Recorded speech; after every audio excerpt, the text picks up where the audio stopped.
తెల్లటి వస్త్రాలు కట్టుకుని పద్మాననే పద్మవూరు పద్మాక్షి పద్మ సంభవే అని ఆ పాల సముద్రంలోంచి నల్లని కన్నులతో సొగసైన చూపులు ఇలా మాతృవాత్సల్యంతో అందరి వంక చూస్తూ లక్ష్మీదేవి పాల సముద్రంలోంచి ఆవిర్భవించింది. అమ్మవారి చూపులు ఎంత దిశల వరకు పడ్డాయో అంతవరకు దరిద్రములన్నీ తొలగిపోయి అందరూ ఆనందమును పొందారు.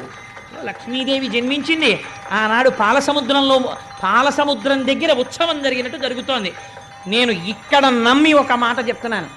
ఇవాళ ఈ ఘట్టాన్ని ఎవరు విన్నారో వాళ్ళకి కొన్ని కోట్ల జన్మలు తరమవలసిన దరిద్రం నశించిపోయింది. ఇది పరమ యథార్థం. అందుకని ఆ తల్లి